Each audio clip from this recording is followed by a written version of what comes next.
မင်္ဂလာပါဗျဓမင်းပေါင်းဦးကမှာအိုးသားလဲထူအောင်မယ် quality လဲကောင်းအောင်မယ်ဈေးလဲအများကြီးမတုံ့ညင်ဘူးဆိုတော့မိတ်ဆွေတွေကျွန်တော်ဒီမှာ Tayo brand နဲ့ကဓမင်းပေါင်းဦးလေးတွေကို size စုံလေးရပါမယ်ဗျအခုကျွန်တော်ပြပေးမယ့်ပေါင်းဦးလေးကတော့ Tayo brand နဲ့ကမှာ 2.8 liter ဆန်ရှစ်လုံးထိဆန်တဲ့ပေါင်းဦးလေးပဲဖြစ်ပြီးတော့အိုးရဲ့ဒီဇိုင်းနေသားဆိုရင်လည်းဒါမျိုးလှလှလေးရမယ်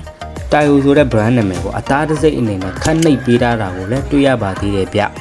အပူကွိုင်ဆိုရင်လည်းကွိုင်သားအထူပေါ်မှာ quality ကောင်းပစ္စည်းတွေကိုအသုံးပြုပေးတာမှာဖြစ်ပြီးတော့ပေါင်းမကနက်ကော6 point ဆိုရင်လည်းကန့်တက်အပူချိန်အတွင်းအော်တိုဖြတ်တောက်ပေးသွားမှာဖြစ်ပြီးတော့တတ်မှတ်ပူချိန်အတွင်းအပူထိန်းပေးထားအောင်မှာလည်းဖြစ်ပါတယ်ဗျ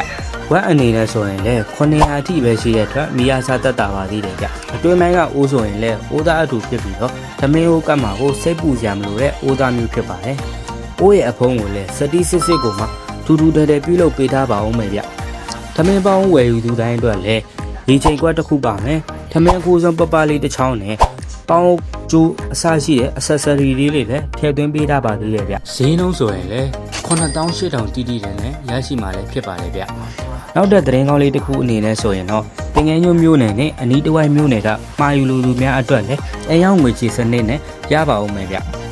စိတ်ဝင်စားလို့မှာယူချင်မှာက TikTok ချက်ပေါက်ကနေတစ်ဆင့်လည်းမှာယူနိုင်သလို Facebook page Viber ဖုန်းနံပါတ်399443932323မှာတစ်ဆင့်လဲအသေးစိတ်စုံစမ်းမေးမြန်း၍လဲမှာယူလို့ရပါပါတယ်ဗျ